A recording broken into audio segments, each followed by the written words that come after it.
Everyone, thank you so much for coming and seeing me in my kitchen with my hair tied back because I'm cooking. And this is something new that we're going to do, something a bit different, not hearing Kristina talk about the economy. You get that next week. But this week, we're all going to have fun together. So if you haven't already done so, bring your beverage of choice into the kitchen. And I'm going to introduce our super chef here, which is Deborah Costello of Cosmic Muffin. And I have seen Deborah do this before and participate in it. And it's amazing. I love to cook, but I didn't know there were this many ways that you could cut a potato and how many different things that the tools in your kitchen can do. It's amazing stuff. It's energetic, it's fun, it's something a bit different, and a way that we can kind of be together when we can't really be together. So with that being said, I'm going to turn this over to Deborah Costello.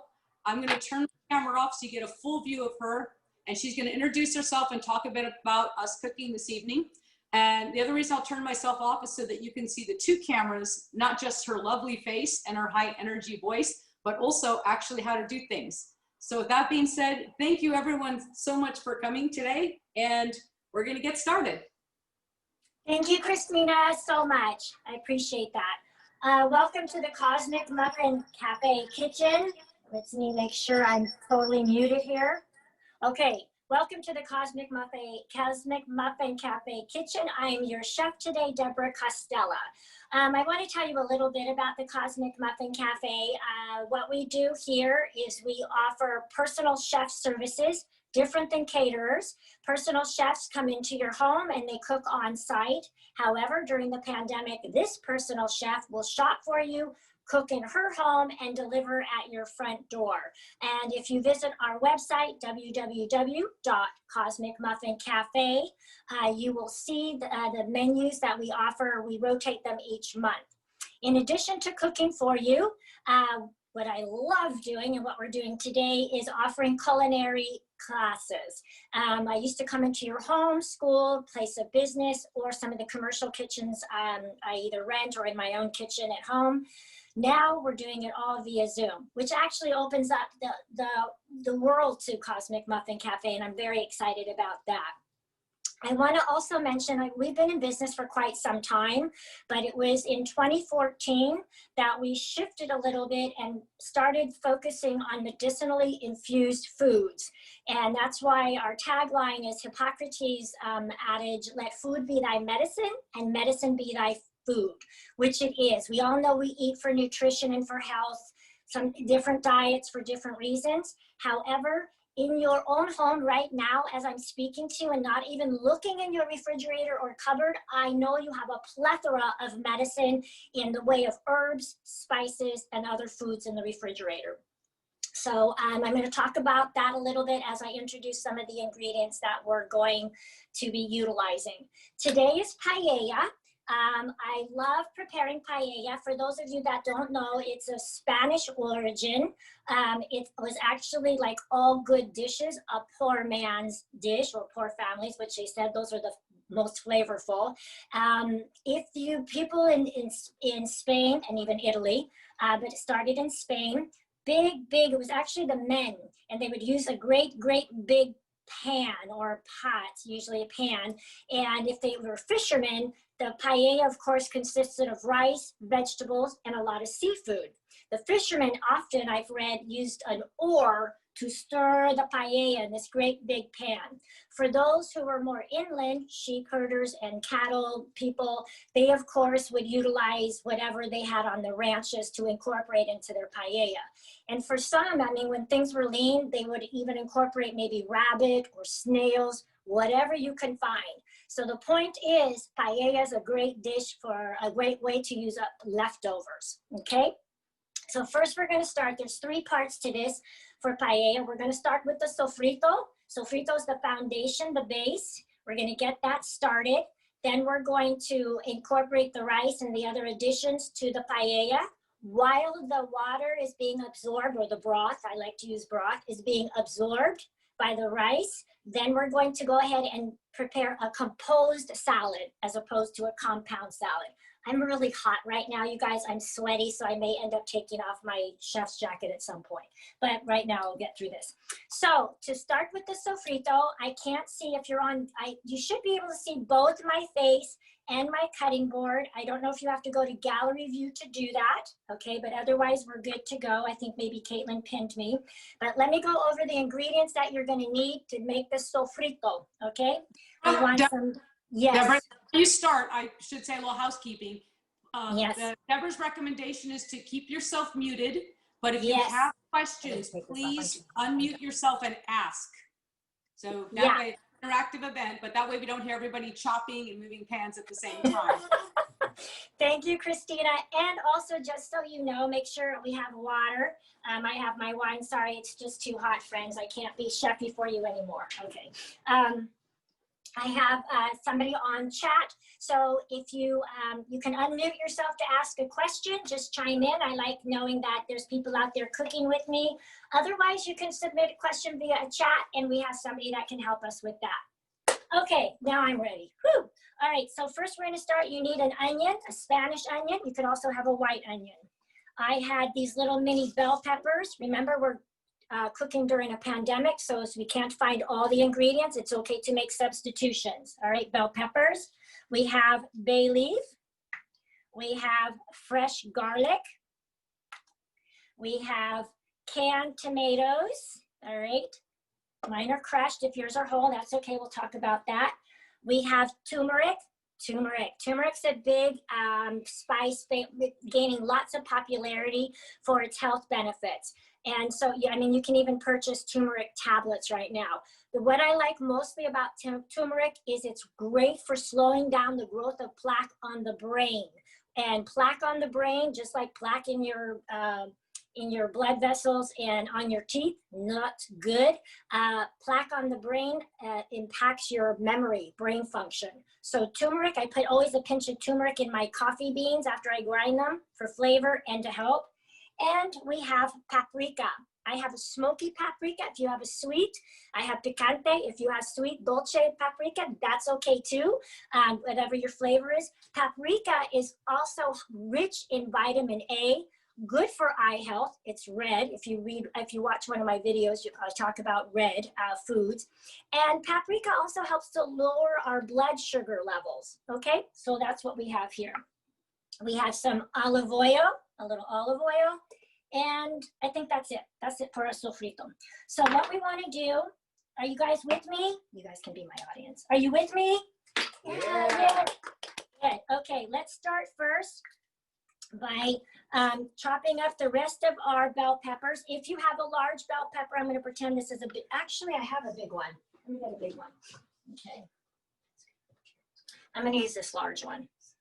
Okay, so we're going to start with our knife skills. I'm going to gently and lovingly remind you to hold your knife choking up, not back here. Okay, you're up here. No fingertips on top of the knives. That doesn't give you a straight blade. It's not a safe hold. Wrap the fingers up, thumb is flat on the blade. The hand that's going to hold the food is curved under, like Thing from Addams Family, and your thumb is tucked underneath on the palm, okay?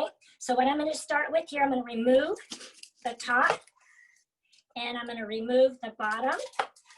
All right, so now we've got this. I have a trash bowl. I'm going to make an incision right down on one side. Hello, friends. Okay, right like so.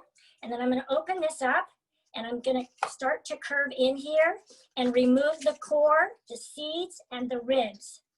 All right, all the way around. All right. Da-da, da-da-da, da-da-da-da, da-da-da-da-da. Are you with me?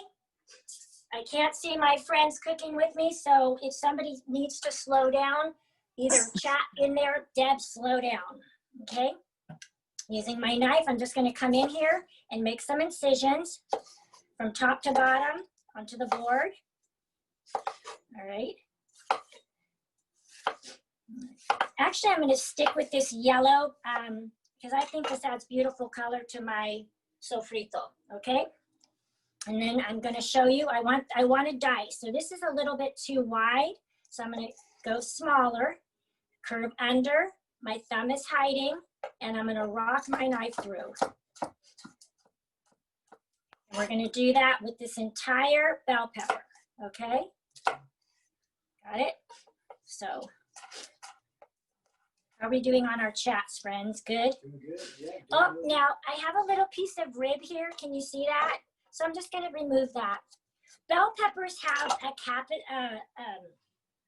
what's my Scoville unit count of 0. Scoville units measure the heat in your chilies and peppers. Bell peppers have 0. They're not hot. If you like heat and you're cooking with chilies and the such, you want to leave a little bit of the seeds, and maybe I would take the ribs out, but you can keep the seeds in. I used to cook with a young man. He loved to break out in a sweat when he cooked, so we would leave the seeds and a few of the ribs in. Yeah. So I'm going to keep going. If you like some more details and more information on different cuts, Kristina alluded to it at the start when she was introducing me. At my website, you will see a video short, it's free, on knife skills. I think I also have a free video on making vinaigrettes, but I'm going to show you that tonight too. Okay, so keep going. Alrighty. Okay, good. All right. I don't want them too big. I'm not cooking for Shrek tonight. I'm cooking for the kids. Okay. I think I made up for it because I must have bought the largest pepper in the entire store. That's all right. That's going to be delicious. I'm so glad I can hear you. I do need the energy to work off of people. Okay. All right. I'll leave my audio on when I'm not making hands move. Yeah, that's okay. Kristina. I have a bench scraper here because another component of knife skills is I recommend you don't drag your knife across the board to get your food. It's going to accelerate dulling your knife. So it's best to use a bench scraper and it gets it all together. Okay, we've got that. All right. If you are not quite caught up, if you're still doing your bell pepper, that's okay. You can catch up while I talk about the onion. I'm using a Spanish onion, of course, because we're making Spanish paella, okay? And I'm gonna take this knife, actually, and we're gonna cut the onion in half, all right? All the way down. Okay. Now, I'm gonna half my recipe, so I'm not gonna use my whole onion. I'm just cooking for the kids and myself, just 3 of us. So I'm gonna put this other half off to the side, and we're gonna talk about how to dice the onion. So on your onion, you have a tail end and a root end. Do not remove both ends of the onion. If you cut off both ends of the onion, you'll get started okay, but by the time you get to the back of the onion where the root is, the onion's gonna fall apart on the cutting board. You won't get even cuts. They won't be uniform in size. And you're gonna have some pieces of onion that are overcooked in your pan, some that are not cooked enough. We want uniformity. So I'm just removing the tail, okay? Cutting that off. All right. And removing the skin. All right, put this in my trash bowl. Needs to wipe her nose, that's the hard part. Can you do that? All right. All right, my onion is clean. Okay. Kristina, where are you? Are you still on your bell pepper? No, I'm skipping the onion because my husband doesn't eat them. I'm just gonna over garlic. Okay, all right. Now, that's an intro. I hear that a lot. Sometimes it's a texture thing, but sometimes, you know, I gotta be honest. Yeah, if you don't like onions, I get it. However, a shallot would be a good substitute. A shallot, let me show you one if you don't know. Well, I don't have it up here. It's over there. A shallot is, you know, a brown, it's actually on my table in that little ceramic container underneath the garlic.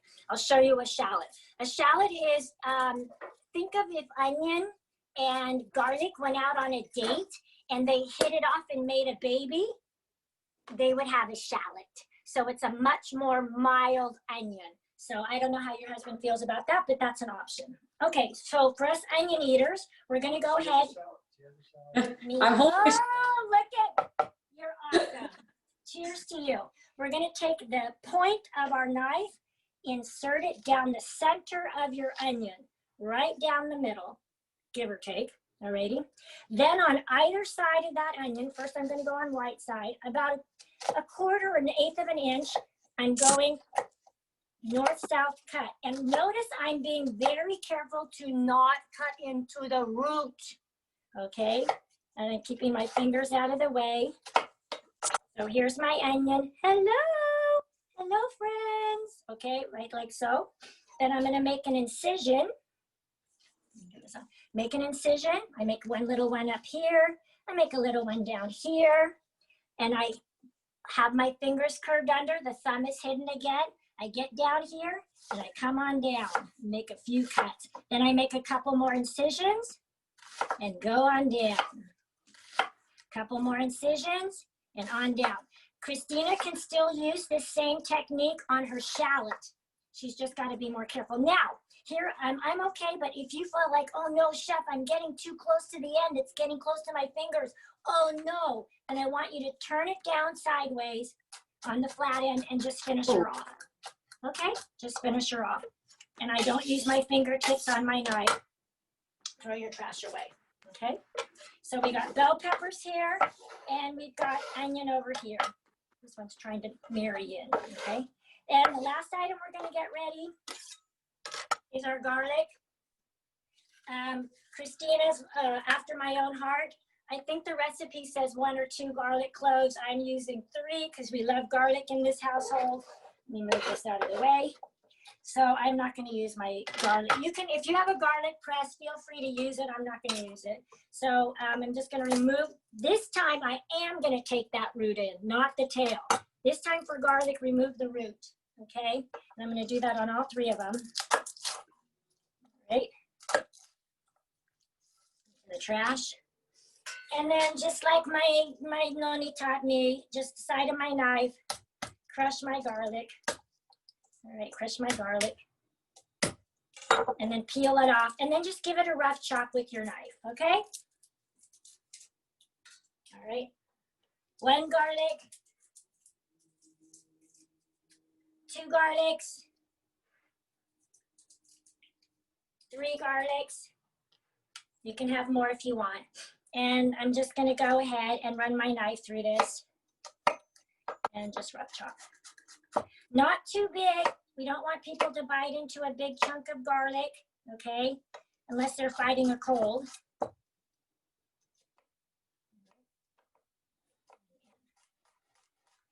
And just bring it together and make it nice and small. All right. Okay, we've got everything ready. Let's go over to the stove top, shall we? Come on, my daughter's gonna bring you over with me, all right?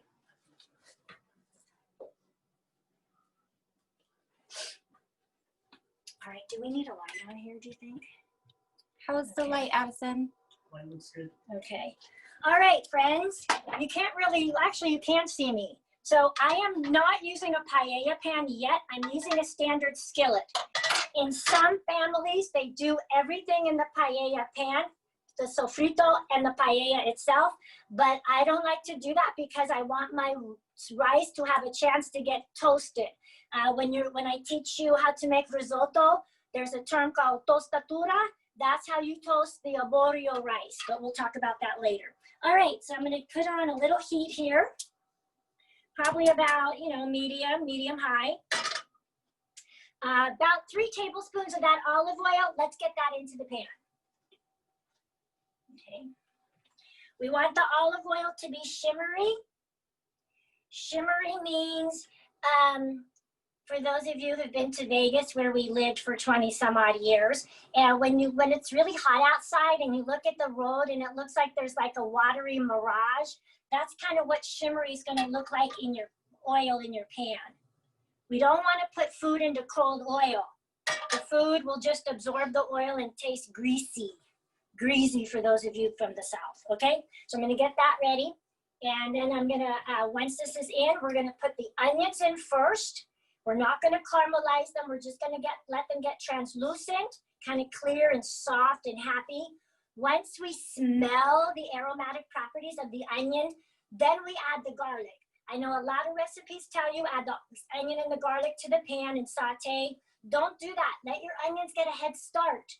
The garlic has so much more sugar in it. It's not just because it's small, so much more sugar. That's why your garlic burns before your onions are translucent. That make sense? Yes, chef, it does. Yes, okay. chef. We chef. Okay, I'm gonna go get the onions because I'm getting some shimmer on mine. It looks nice. I'm happy. Okay.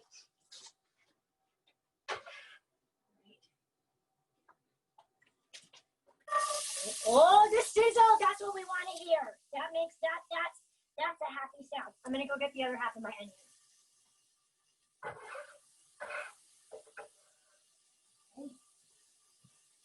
There she goes. Give her a stir. Oh my God, I can already smell this. Okay. Nice. All right. Give her some time. I'm going to go get the garlic and just get it ready. I'm not going to add it yet.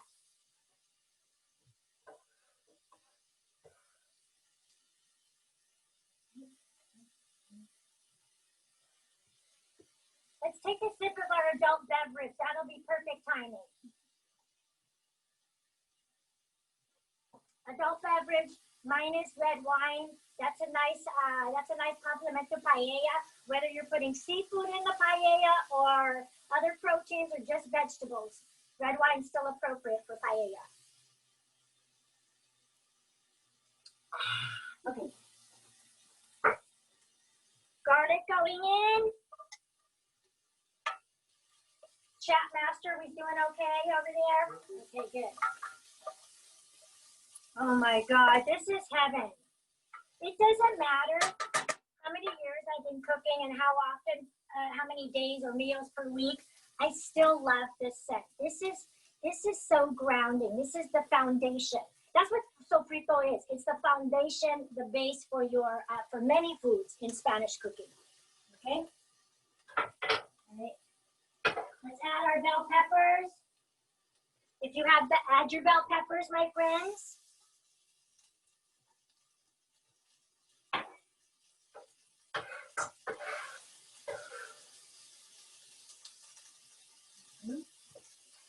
Okay. I'm turning my heat down a little bit. Like I said, I do not want you to caramelize your onions. Okay. We're going to add our tomatoes.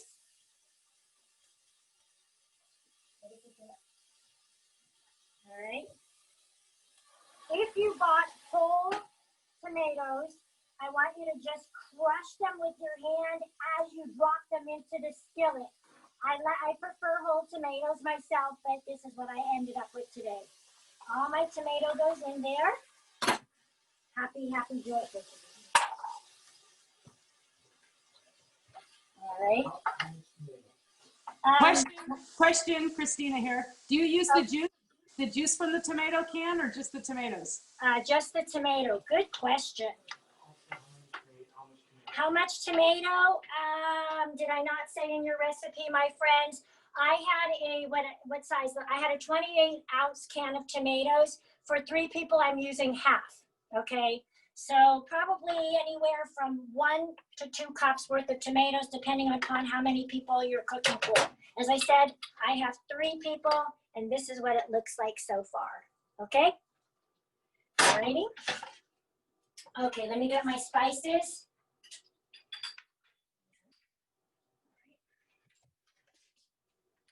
All right, and my salt and pepper. Okay, so I'm gonna put in a little bit. I'm not gonna put my turmeric in. I'm gonna put my paprika. I like mine kind of spicy, so we're gonna use a ½ teaspoon of the smoky paprika. Okay, I am gonna put in just a 1/4 teaspoon of the turmeric. Turmeric also adds color. We'll talk more about that when we do the paella itself.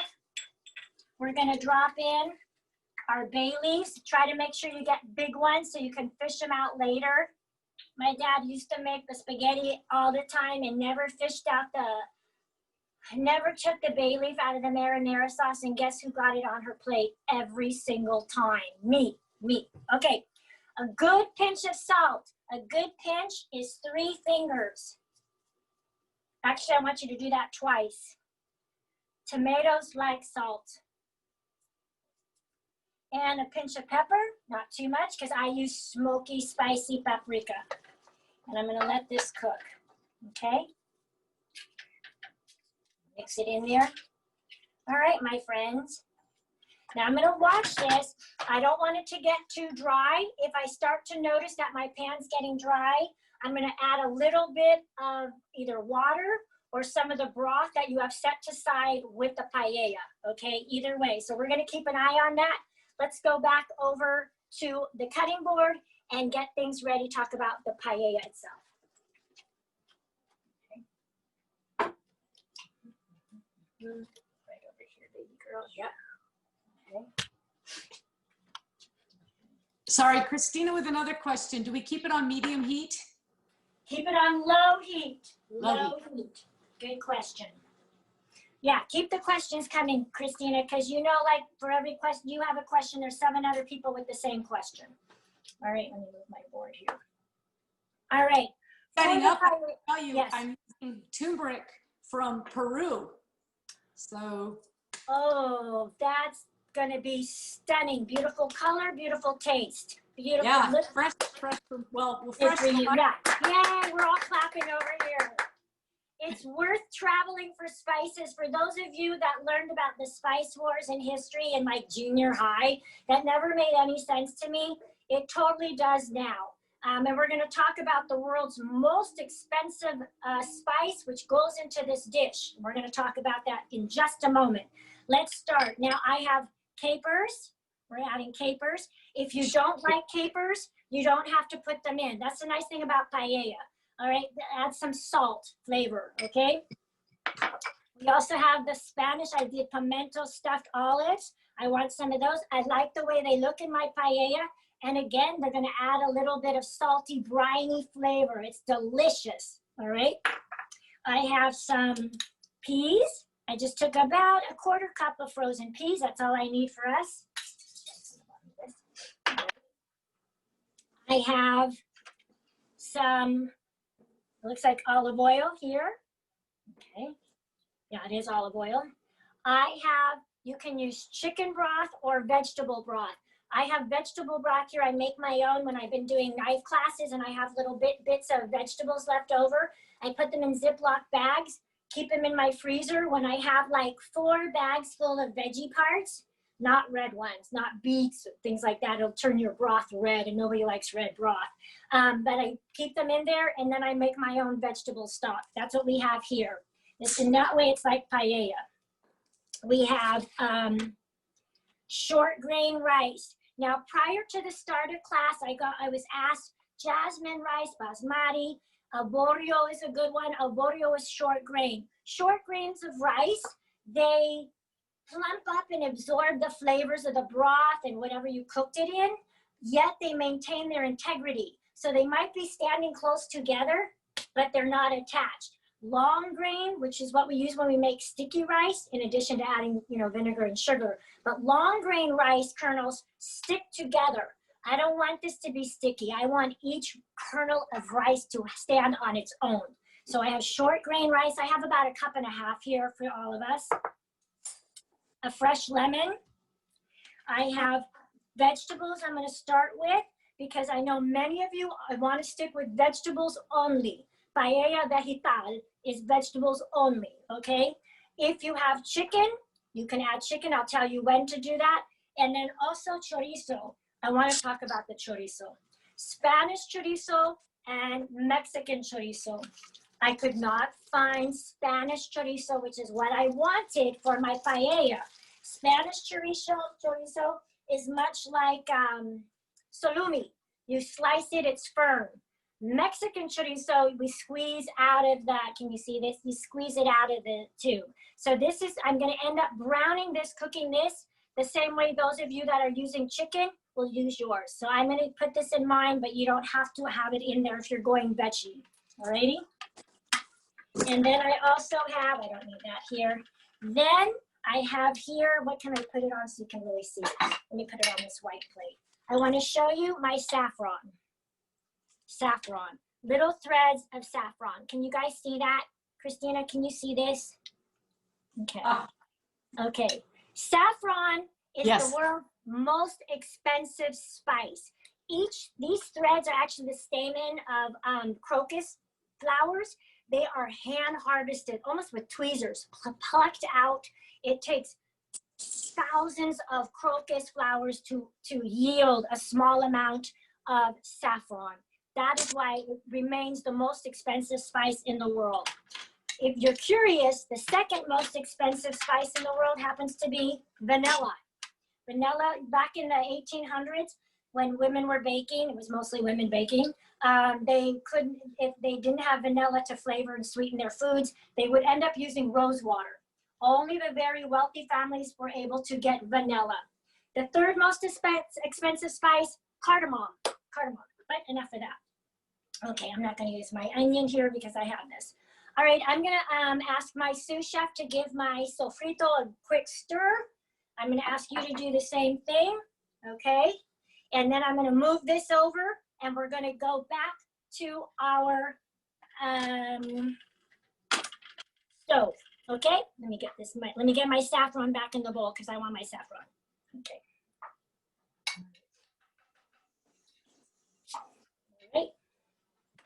All right, let's go over. Oh, wait, I'm a big fat liar. Don't go to your stove. Let's get our vegetables ready. Liar, liar, pants on fire. Okay, we'll mix this over here though. Okay, so let's move this. And any vegetables that you want that'll hold up to cooking, okay? I'm using the squash today because that makes me happy. All righty, so what I'm gonna do, I've washed my vegetables. I always wash my squash, and I always rinse off my melons as well. Taking off both ends. And I'm gonna start on the narrow end of the neck, and I'm just gonna give a few slices. And for this wide part now, I'm gonna go in half, a north-south cut, right down the center. Flat side down, so we don't have this danger rolling. We don't want things rolling around. I'm gonna cut that half in half and then just run my knife through and out of the way. The other half.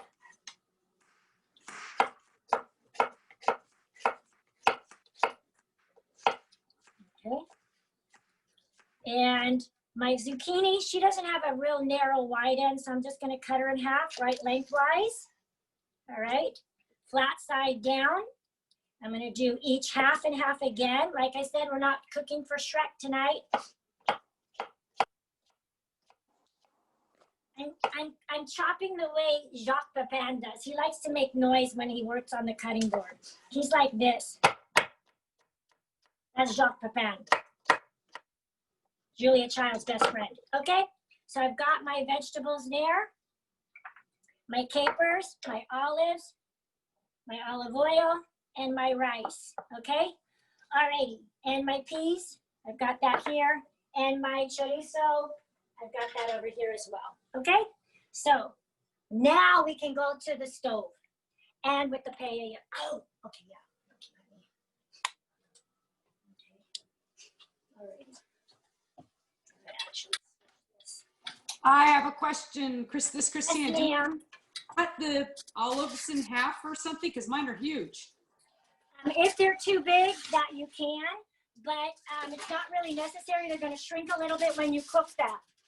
Oh, yeah, cut those puppies in half. Okay. Okay. Very quickly, we'll talk. While she's cutting her olives in half, I want to talk about a paella pan. You can see mine is happy. This paella pan has made lots of paella for lots of people at lots of parties over the years, okay? A paella pan is important for paella because it is flat and it's thin because we want to actually get a nice toast of the rice at the very end of cooking. That is called the sokarat. Say it with me, staff. Sokarat. Sokarat. Sokarat. The sokarat is what everybody fights over when at the bottom of the paella pan. It is delicious, crunchy, so good, and caramelized rice. Not burnt, but caramelized. Alrighty? Let's take a taste of our sofrito really quick to make sure we're happy with the seasoning, and then we're going to start with this. So I'm going to grab a spoon. I'm tasting my sofrito. You can turn it off. You can turn off the stove now for that, and taste it to make sure you have enough salt. I like a lot of salt. I want more salt. My nose.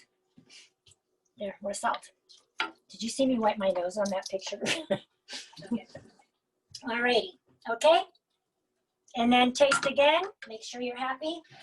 With a clean spoon, you don't taste from one spoon, my friends, and then dip that spoon back in, whether it's pandemic era or not. Always a clean spoon. Okay.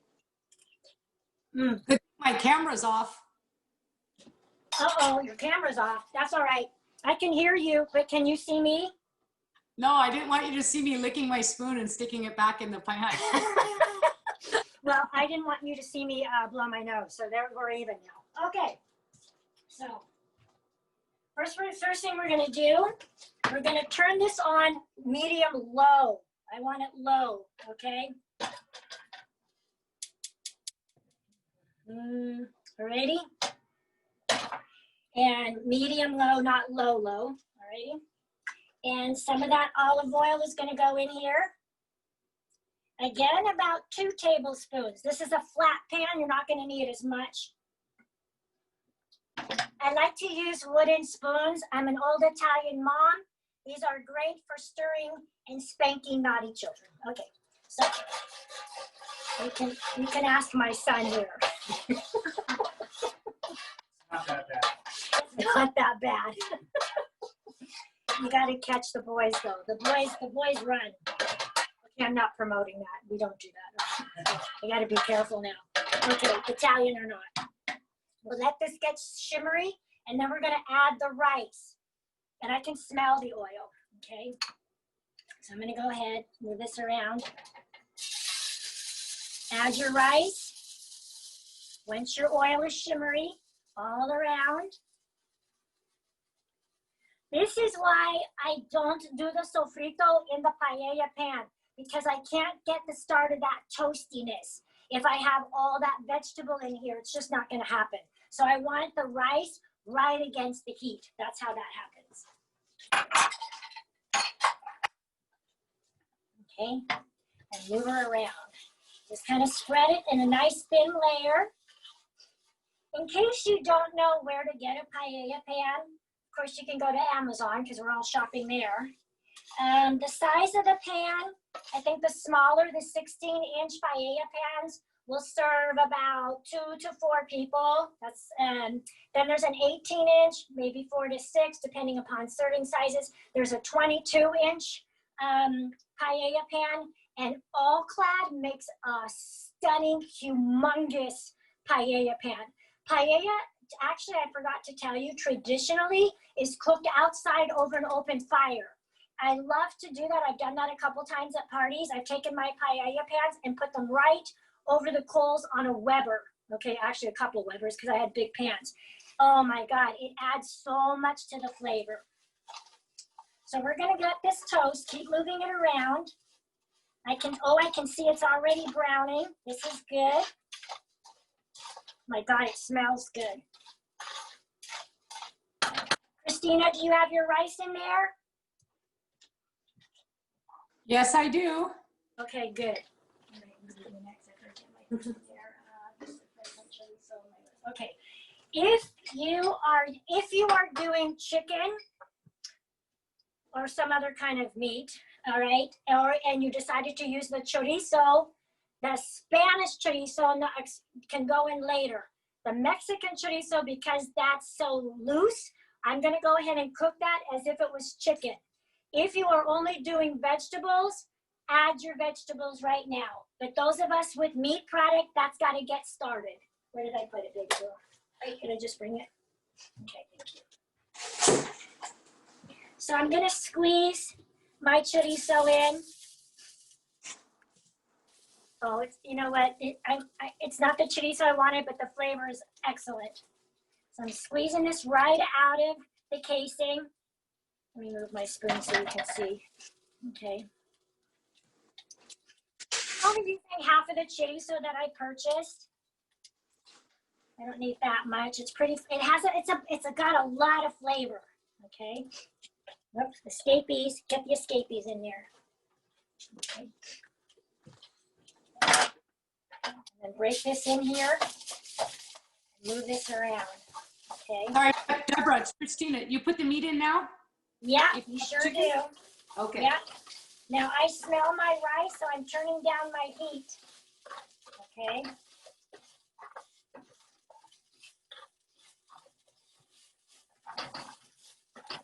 All right.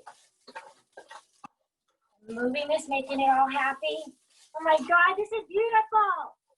I'm gonna add my sofrito now, my tomato and peppers in there.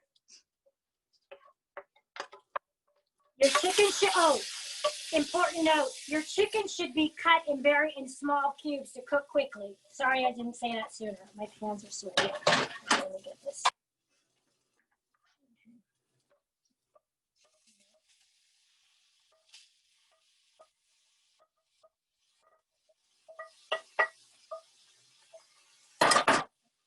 My bay leaf right on top, and they don't get to come to the party. It's over. Okay.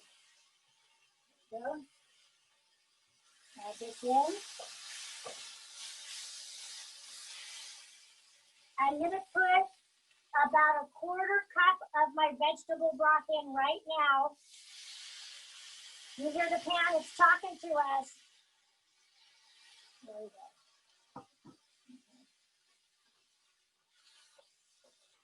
Bring it all together.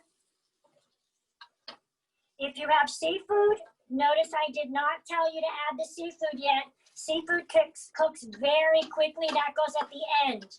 And I do have some here, so I'll be able to show you how to do that. Okay, now she's quiet and she's calmed down. I'm gonna go get the squash, the zucchini and the summer squash.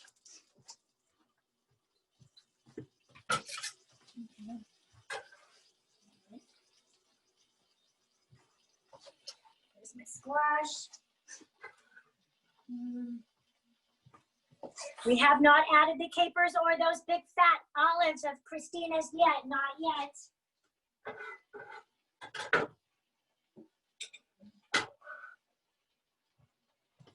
Nor have we added the peas because those get mushy if they cook too long. Add this in.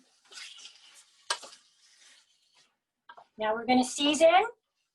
If you use chorizo, as I said earlier, chorizo is a big, bold flavors, but we still need to season. So I'm going to go ahead. I'm going to put in another half teaspoon of my paprika. Okay. I'm going to add the rest of my turmeric.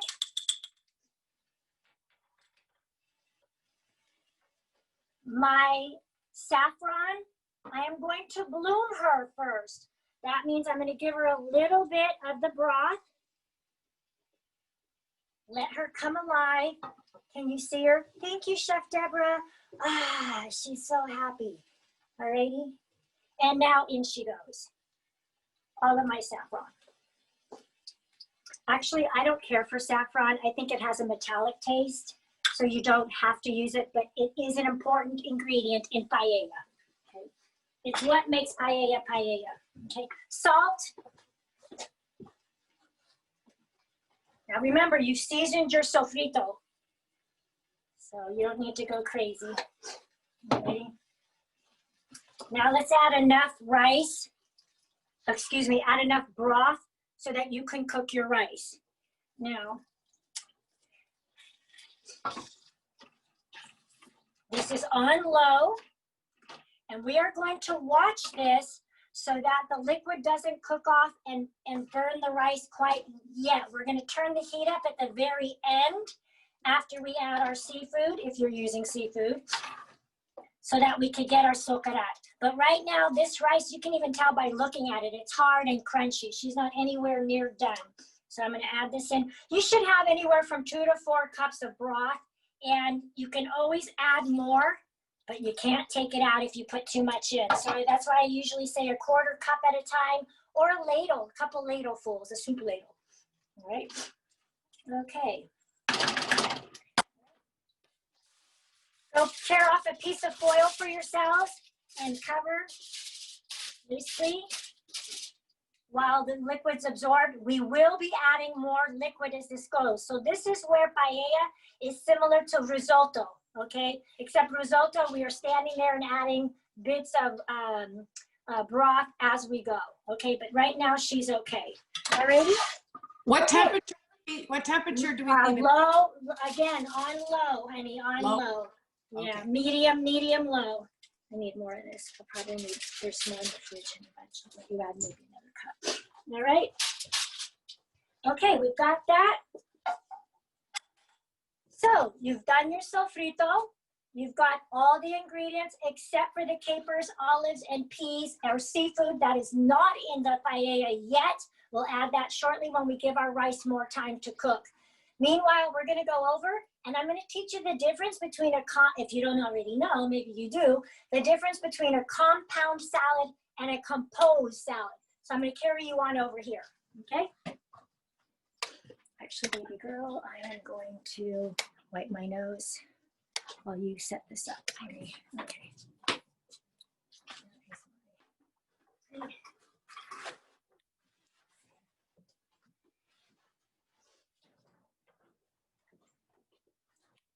Okay. All right. I'm actually going to put my olives, peas, and capers over by the stove. Okay.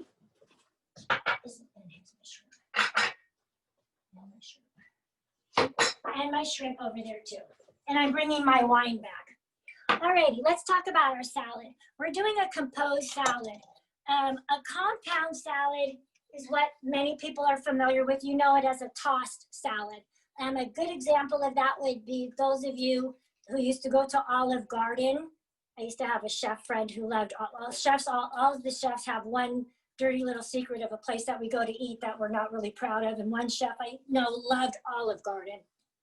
That big salad in that big bowl, that's a compound salad. Everything is put together. A composed salad is one where all the ingredients are arranged. Like a piece of music, it's composed. So let's get our ingredients ready for our salad and the vinaigrette that I'm going to teach you how to make, okay? All right, salad. There we go. There we go, and fennel, good. We kind of got a Spanish-Italian thing going because you can see I have some fennel there, and fennel's very Italian. Okay. If you have somebody in the kitchen with you this evening doing this, have them help you kind of watch your paella, because if it's bubbling too fast, turn it down and just slowly add the liquid as it cooks off until the rice is tender the way you like it. I like mine a little al dente. Some people like their rice really soft, almost mushy, but I don't, okay. All right. And my thing, okay. So what we need, what I'm using for my salad, butter lettuce. I could not find a whole head of butter lettuce, which is what I really prefer for a composed salad. It looks stunning, but that's okay. I have shredded butter lettuce and I can still make this work. So I have that already pre-washed. I have a bowl of fennel, kind of an anise licorice flavor to it. Oh my gosh, let me tell you about fennel.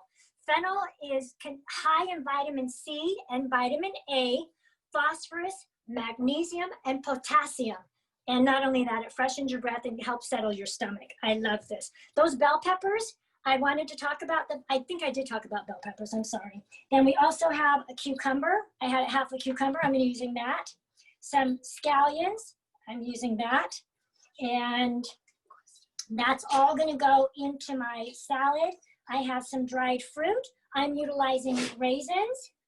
And I did slivered almonds. My preference is Marcona almonds. They are so buttery and rich. I love them, but these are good too. So this is what I'm utilizing today. Alrighty? Okay, Chef, we have Yes. 2 questions. 2 questions. Oh, yay. Okay, what are they? The first is, can we substitute something else for tomatoes? In your paella? Ooh, I have to say, give me a minute to think about that, because to me, that's almost like asking me, Chef, can I make a marinara sauce without tomatoes? I'm going to say probably not, my friends. I'm so sorry. I know a lot of people maybe don't care for tomatoes, but I can't off the top of my head think, can you, honey, a fruit that has that much liquid in it? That's what we need to help fatten our rice along with the broth. So I don't think so. You could try it. I would love to find out how it turns out. So sorry, friends. What's our second question? Second question is, after making your vinaigrette, how long will it last in the refrigerator?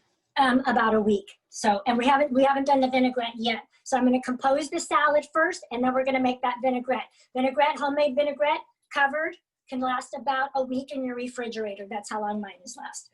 All right, so let's do the salad first while our paella is cooking. We're almost done already. Oh, time for a sip, wine sip. All right, done. Okay, so first I want to talk about, I'm going to show you how to make a plain old cucumber pretty. So what I'm going to do first, I'm just going to peel off her skin. You might know this. This is an old trick that I'm going to show you, actually from the 50s. All right, so we're going to peel this off. Cucumbers, lots of water, great for hydrating, especially on warm days like today. Okay. Okay, thank you, honey. My sous chef is tending to the paella. I'm taking a fork, and I'm simply gonna run the fork right into the meat of the cucumber, and it's gonna make little ridges. And I get a little cucumber spray on my face. It's quite refreshing. Doesn't hurt anything. All the way around. It's press pretty hard. And then I don't know, can you see these ridges? Yeah, can you see those, Addison? Yes. Okay, good. Alrighty, and then I'm gonna use a very thin paring knife, and again, following the same rules. Now she's kind of rolly. If that's making you nervous, go ahead and give her a little stump by making a little incision to make it flat. And then go ahead and you're gonna do nice thin slices, okay?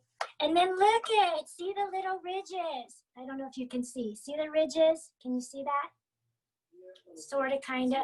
Yeah, you can see it better on your own in real life, okay? Against the cutting board, it looks Like, oh, against the cutting board, yeah, you can see my little flowers. That's what they look like, flowers. All right, nice and thin. Try to be uniform. This one's perfect. She's almost translucent, okay? And I'm just using half a cucumber. That one was too fat. Go as far as you can feel safe and then eat the rest, okay? You're good.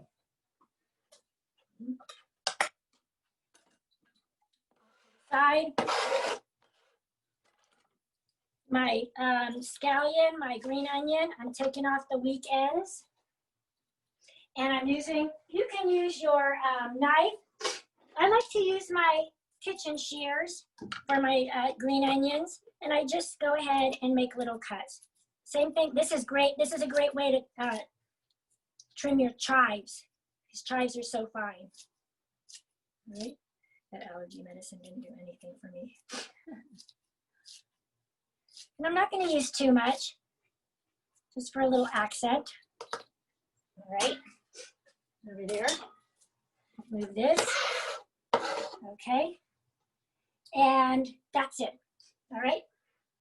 to compose, you can compose on individual plates, but I'm cooking for 3, so I'm going to do this for all 3 of us. How's that doing over there? Oh, good. I just added a little more broth. All right. And she added more broth because I can tell by looking at my rice it isn't done. Okay, so I'm going to take some of my butter lettuce. If you were able to find a whole head of butter lettuce, I want you to remove the center, the core of your butter lettuce. Pull off the outer leaves if they're not pretty, because composed is composed. And you eat with your eyes first, so it needs to look really pretty. So tear off the best looking leaves, and you're going to set your leaves on your platter. If you just have a plate, and what you'll do is you'll set, I like an odd number, 3 of those leaves on an individual plate. Okay, if you're cooking for 2, on 2 plates. That's the thing about composed dishes, arranged dishes, or deconstructed dishes. When you set them up, they should all look exactly the same. So if you put some sliced cucumbers at 12 o'clock on one plate, it needs to be at 12 o'clock on every plate. If you put some of the onions at 3 o'clock, every plate has to have it at 3 o'clock. I'm using a rectangular plate, so I'm going to go all the way across. Let me get something underneath here so you can see better. Is that better, son? It's actually too big, actually. That's better for me. Okay, so I'm taking some of my butter lettuce, and since I don't have beautiful heads, I can do, maybe I'll do little groupings. I'll do groupings. This is where the artist in you can play. This is fun. I used to teach for about 10 years. I taught at a homeless center in Las Vegas for homeless teens. And they had a very limited exposure to food in general. I mean, some of them had never even made Rice Krispie treats. And salads, I felt like I was in that movie Nacho Libre. I think they rarely got a salad they never did. If they had a salad, it was made with iceberg. Okay, sometimes romaine. So I did a whole lesson on salad making, composed salads. Oh my God, you should have seen the works of art that those kids created. It's stunning. Alrighty, and I want mine separate. I want this separate. Are they about the same in size? Oui, chef. Okay, alrighty. I want it perfect, okay? Then I'm going to arrange some of my cucumbers. And again, I'm doing 3. Okay, 3. Wish I could see yours, friends. So let's see how beautiful yours are. This one's too big. And so is she, actually. So let's put these here. And this one here. All right, you got that. Then, put the rest over here. Then I'm going to take my raisins, my dried fruit, and I'm just going to put this down here. A little bit right here. And a little bit right here. All right. Then my almonds. I've got my almonds. I'm going to, move over, Betty. I'm putting the almonds down here and a little bit on top. And almond over here. Any way you want. Just make it so, just pretend you're in a little bit on top. And more here. In this little corner. And some on top. Alrighty.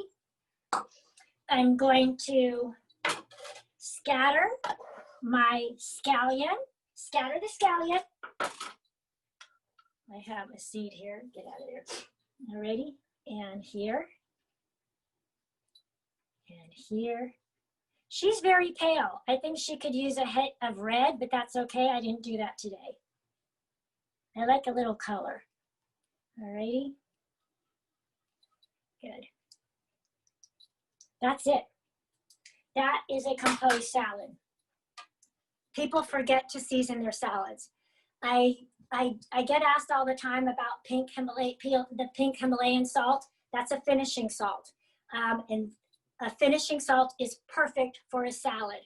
So either if you have some, go ahead and sprinkle some of the pink Himalayan. I didn't pull mine out, so I'm going to use my kosher salt. I always cook with kosher salt. So I'm just going to sprinkle, especially because I have cucumbers all the way across, not too heavy. I'm not going to do the pepper. I don't need that yet. Okay. There's my composed salad. And actually, if you can grab me a couple of scallions out of the fridge, that would make me happy because I want to garnish this. And I'll show you how. They're right there on the top, right there in the center. Yeah. I'm going to use a couple of scallions just to garnish and make my salad look really fresh and pretty. I'm going to kind of do this on the edge. Take off the bottom and the top and the dead ones out. Here's my scallions. Hello. And I'm going to put these here, just right here. All right. Da-da, da-da, da-da, da-da. And then this will go over to the table. Let's make our vinaigrette.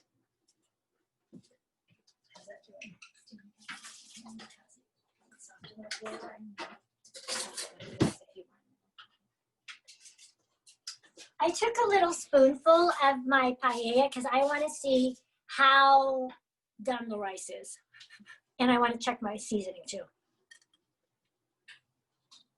It's not done, but it's good. I don't need to season. All right. Vinaigrette. I'm starting with a measuring cup so that you can see what I'm doing. In the measuring cup, I have about a good teaspoon of Dijon mustard. That not only adds flavor, it's going to help us. It's an emulsifier. Really, a vinaigrette is an emulsion, which are two or more ingredients that don't ordinarily come together, and you force them to come together. So those of you who are old enough to remember Anna Maria Alberghetti and her four-season salad dressing, my dad had the biggest crush on Anna Maria Alberghetti, cute little Italian, and their ad used to show you would get this little seasoning packet, and when you bought the seasoning packet, they would give you a free cruet, single cruet, and you would put the seasoning packet into the cruet, add oil, vinegar, put the plastic lid on until your family lost it, which usually happened about 2 weeks into owning it, shake it all up, and then that was your vinaigrette.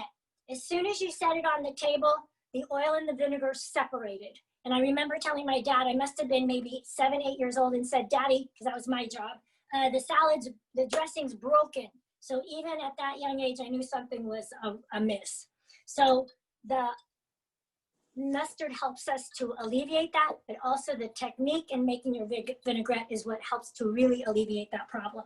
So what we're gonna do, I'm setting that off to the side. I got a piece of scallion here. I have a shallot.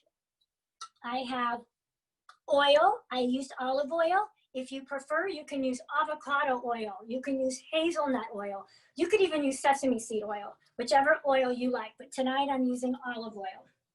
I have a white wine vinegar. I love champagne vinegar. They didn't have it at the store. We're going to give it a shot of honey, okay, to kind of tame down the vinegar a little bit. And of course, a good pinch of salt, all righty? So first let's get our shallot ready. It's not gonna go in right away. And it's the same rule as the onion. So I kept the root end intact. I've already removed the tail, okay?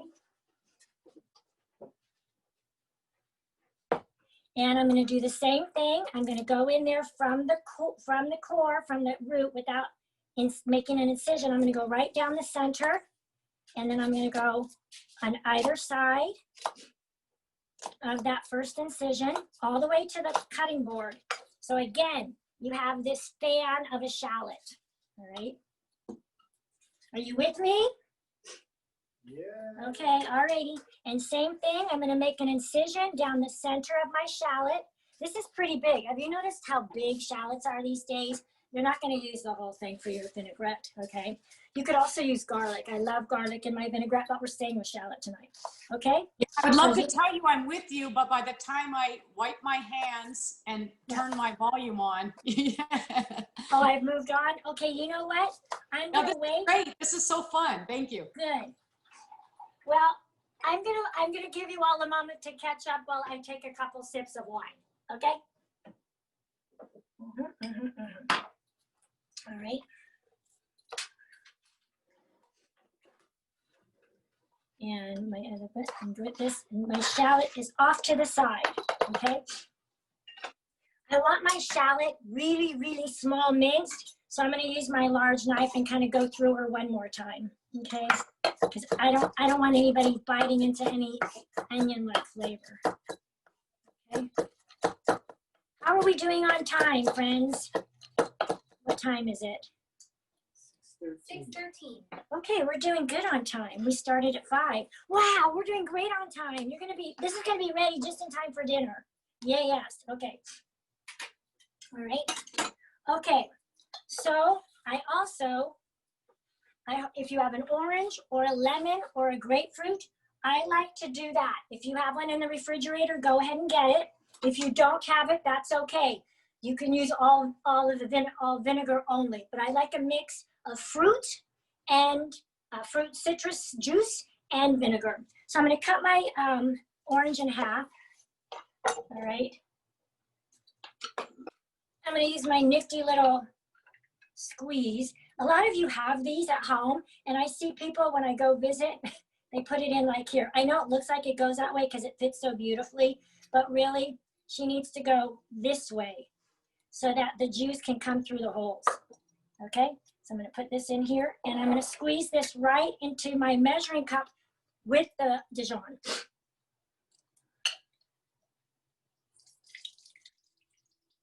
Did you hear that? It's good. It's good. All right. I'm going to use both half of my oranges, unless you kids want to eat some orange. Son, you want some orange? Sure. Okay. Oh, you do? No, use it. Okay. He likes this. Use it, He yeah. likes this Okay. dressing. All righty. And the other half right in there. Okay. Okay, in. If you had some fresh fruit that you wanted to add to that compost salad, you're also welcome to do that. Alrighty, so now I'm just gonna whisk together this orange, fresh squeezed orange juice and my mustard. I have maybe a quarter cup in here so far. Now I'm gonna ask my sous chef to please open my bottle because my arthritis is bothering me. So while they're opening my vinegar bottle, we're gonna add maybe a little less than a quarter cup. The ratio for oil to vinegar, 3 to 1, 3 parts oil to 1 part vinegar. And actually, I gotta say that's a little heavy for me. I usually go 2 to 1, okay? Oh, and honey. Chef Yes. Candace has mentioned that she has made this vinaigrette from one of your past recipes, and it is so good, and she loves the tips that you give. Okay, so our Candace, I love my Candace. I love my Candace. And she just chimed in and said that she has made this vinaigrette. It's one of her favorites, and she loves the hymns. I'm just hugging you, Miss Candace. Thank you so much for that. You're awesome. Okay, so, oh, here we go. Now I'm adding my vinegar. You want to use good vinegar, not the distilled white vinegar that you use to clean with. It's got to have some flavor. I mean, I'm not being a snob, but you know, if you're gonna cook, let's be real. Alrighty? So we're whisking this. Let's give it a good shot of honey or agave. That's fine too. Some people like to use maple syrup. Real maple syrup, my friends, not Aunt Jemima or Log Cabin. That's just corn, amber-colored corn syrup. It's gotta be real syrup. But I'm gonna use honey. I like honey. And I like a good tablespoon of honey. Vinegar always makes me like that, okay? Now the magic comes, okay? Now we are going to slowly, the reason we don't want separation of oil and vinegar because they don't get along, and this is an emulsion, so we're gonna slowly add the olive oil to the acid. The acid's molecules are tight and fierce. They're not very yielding. Whereas molecules for olive oil, loose, fat, and happy. So our uptight acid's not gonna welcome this loosey-goosey, happy Italian in here. So we're gonna slowly drizzle in the oil while we're whisking, okay, like so. Let me get close so you can see how I drizzle it. See, it's a drizzle. I have a mini food processor. If you have one, you can also use that to make your vinaigrettes. And you would drizzle the olive oil in through the top, through those little feed tubes, those little holes, okay? So we're gonna add this in. Give it a minute, let it absorb. So I should end up with about 3/4 cup, 2/3 of a cup of dressing. But we're gonna taste it first to see if we need more of anything. We haven't seasoned it yet.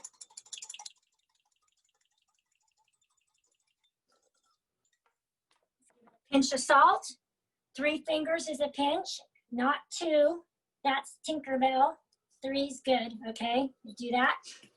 And a spoon to taste. Grazie. Taste it. Oh my God, I got it right on the first time. Woo! Okay. Now I'm gonna add my shallots. Taste yours. If you need to add more oil, go ahead and do it now slowly. Don't just pour it in, add it slow and whisk, whisk, whisk. If you want a little more acid in yours, go ahead and put in a splash of the vinegar. Mine is perfect, so I'm not gonna add anything except for my shallots. All right.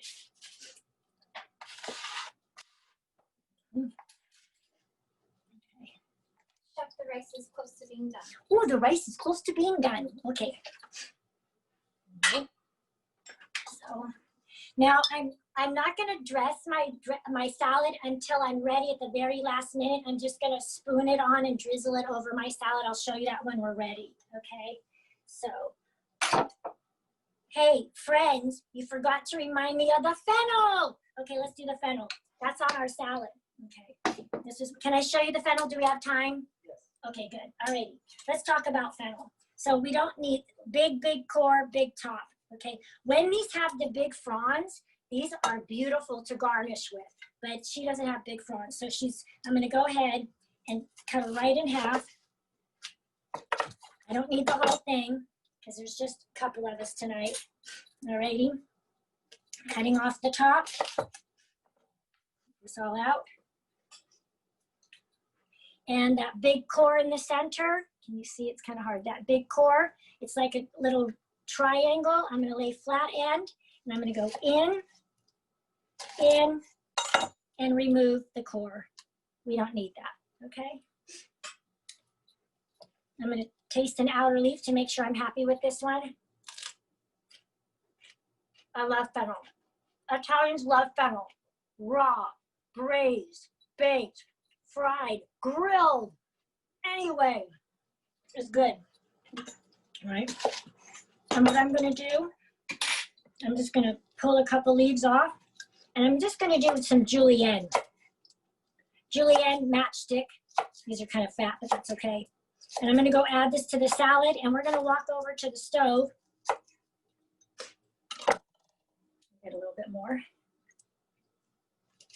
It's really good. Yum, yum, yum. Take that bottom off. Okay.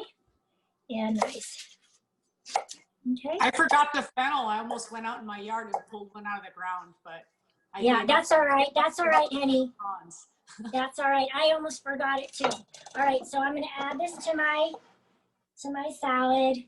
Let's see. I'll show you how I want to do it to make it pretty. Okay. I'm just going to take a few of these and add them on here. Okay.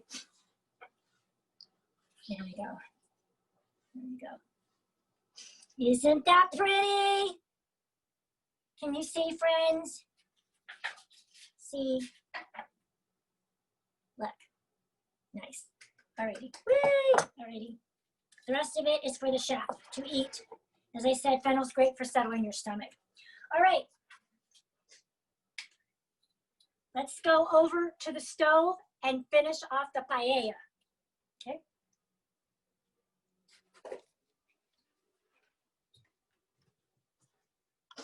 Chef, I added about 1.25 cups of broth. Okay, so while we were playing with our salad, my sous chef ended up adding almost a cup and a half, almost a cup and a quarter more broth to keep going. So I ended up using the whole 4 cups, and I had only originally measured out. Okay, so I am adding my olives, my capers. My seafood is already cooked. I'm using shrimp. If yours is not, that's not a problem. But I'm going to put my shrimp in. Okay.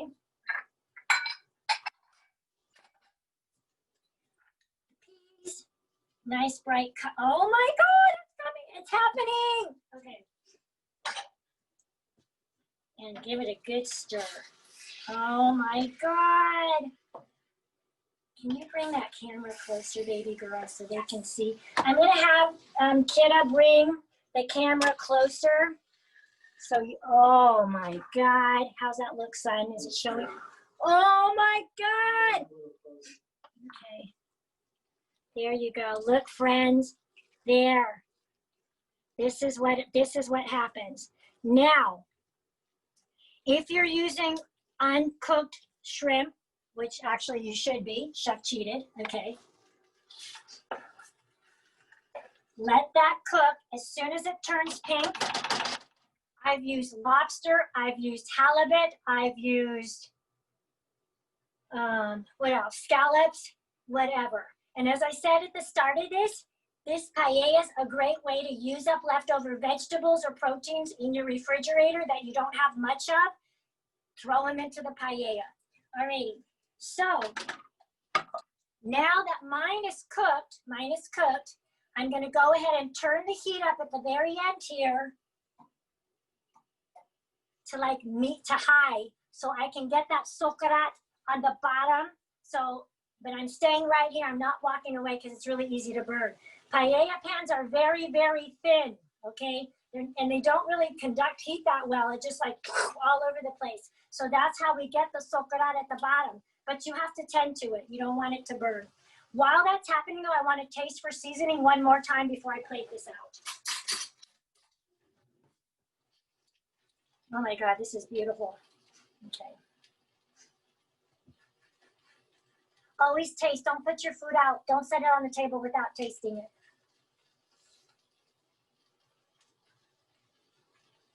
Even with my capers and my olives, I really want more salt.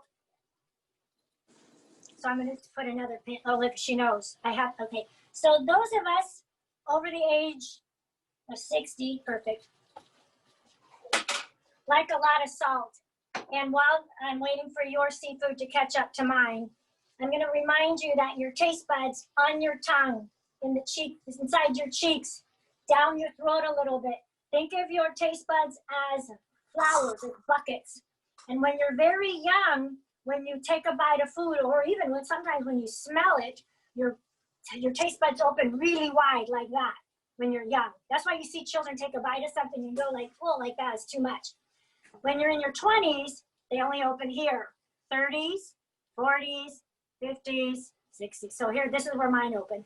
Salt opens the taste buds. That's why you see a lot of people in my demographic group sit down at the table and salt their food before they even tasted it, because they instinctively know that they need that assistance. If you're trying to reduce your sodium intake, which many of us have to do after a certain age, I'm afraid, and some sooner than that, you want to use more citrus. Citrus also opens the taste buds. Now I'm smelling the socarat, so I got to quit talking and kind of watch. Okay, where's my spoon? Okay, because I want you to be able to see it. You mean it's all the way on high, right? It's pretty close, yeah. It's on high, baby. Because it's the bottom. Mine's moisture though. Yeah, that's okay. If there's moisture, then turn your heat up, okay? And that's okay. We don't want it dry. We don't want it dry, okay? But that higher heat is going to fry up that bottom layer of rice. Let me zoom in okay? again for this. Alrighty. Try and see. Okay, let me see if I can find some down there where you can see. So here, you're right. You can see moisture in mine here. There's moisture here. That's what we want. We don't want dry. But look, I'm moving the rice. And see how it's sticking to the bottom? It's the socarat. That's the coconut in there.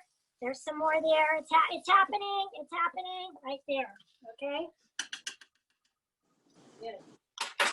Okay. Never did use this. I'm going to give that another minute, and let's come on over to our cutting board.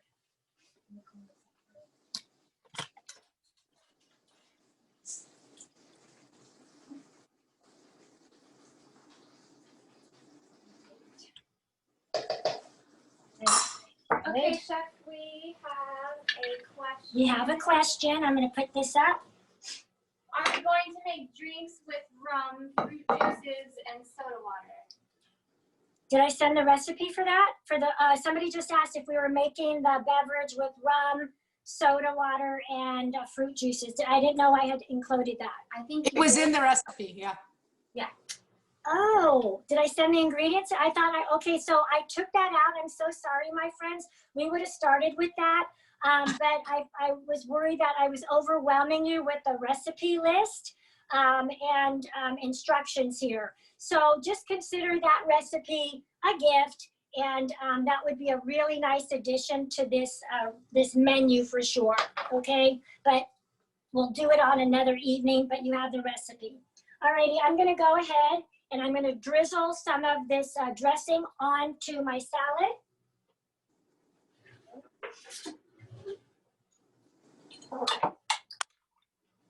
Okay. I can make a joke while you're doing that and say, if anybody watches the political town halls after this on YouTube, they'll probably need the rum and soda water. Definitely make your cocktail. Yeah, is that on tonight? I didn't know that was on tonight. Okay, so I've got that here. Now my paella. I wonder if there's room to bring that. Is there room for that whole paella pan over here, honey? Do you think? Let me put it in. All right.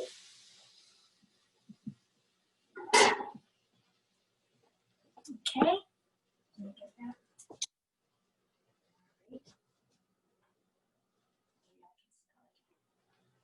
Here's your paella. Nice. Look at that steam. Oh, it's happening. Okay, there we go. Okay. Oh, I'm very happy. Now, remember we had a lemon. I'm going to quarter that lemon, and that's going to be part of my garnish, along with some cilantro.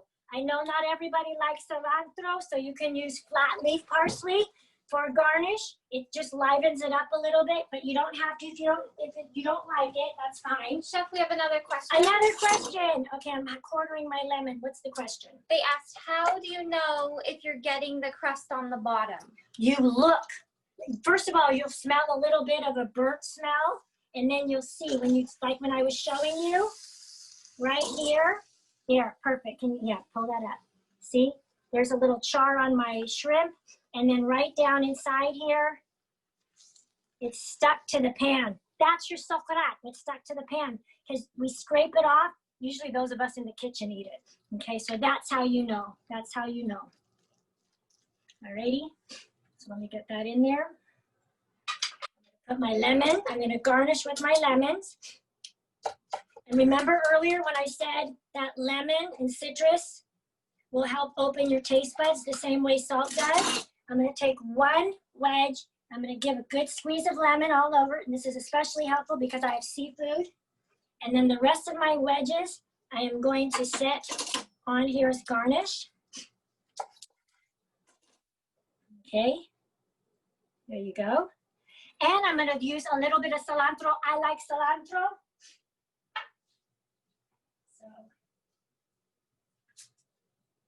And the easiest way to garnish your cilantro is to hold the stems, hold your hand the back of the stems, set this down here, and on the cutting board, I don't know if you can see, you can't. Let's see, thank you, sweetheart. Can you see right here? Let me move this out of the way. I'm gonna show you how I just scrape forward. Let me get this one in here. Scrape forward and get most of the leaves off, and then you won't have a lot of stems, okay? Just a little. And then I'm gonna rub my knife through this, nice garnish, and lay it right on my paella. Then we're gonna taste it. I didn't think I sent the recipe for that, because I didn't have it. All right. Get the stems out. I don't like stems. I don't like stems in my spinach, and I don't in my spinach salad, and I don't like it in my garnishes. Okay. Right. And then just sprinkle. Here we go. Nice. All right.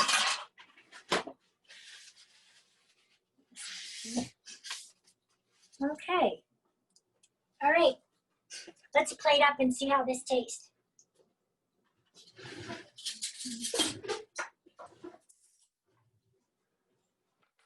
All right. I have a plate.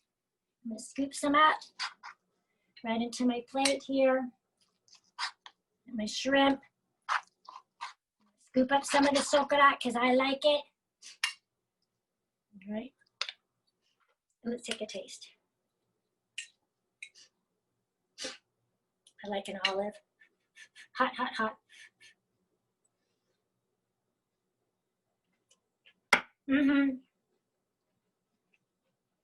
It's good.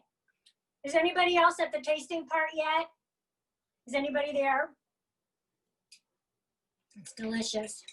No, I don't have any friends with me yet. I'll take another bite.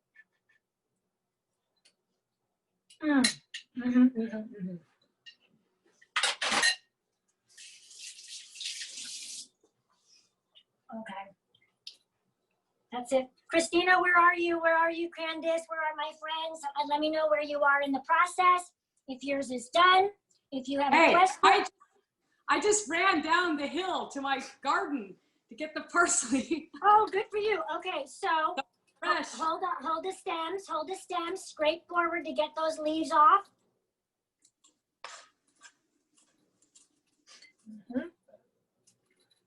I'm going to taste my salad while she's doing that. With some cucumber and a piece of fennel.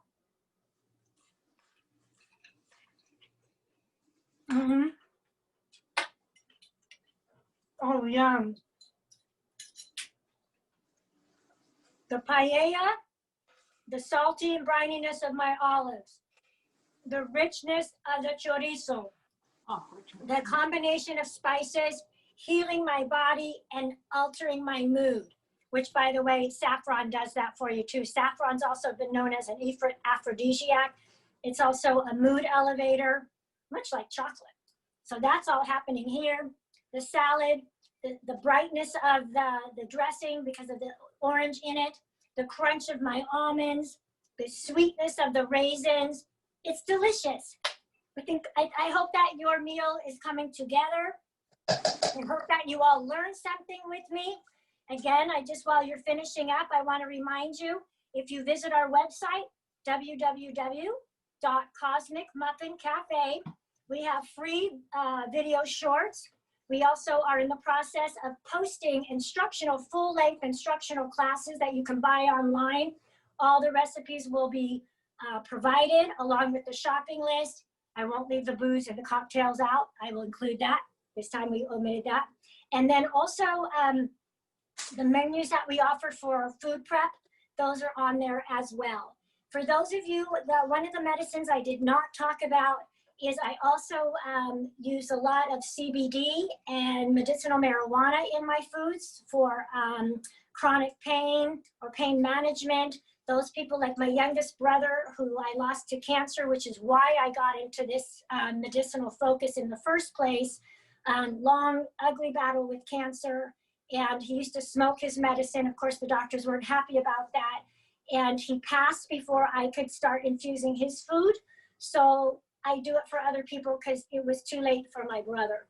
So that's why I talk about the medicinal foods. So on our Instagram, if you have an Instagram app, you go to Cosmic Muffin Cafe and you will see a visual menu of the foods, dishes, treats, both sweet and savory. We don't just do Rice Krispie treats and brownies.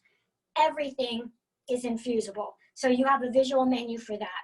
Anything else? Any more questions? We have a few comments. A few comments, Candice okay. said you're so fun to cook with and watch and learn. Love you, thank you. Oh, Candice, thank you so much. I love I miss Candice, yes.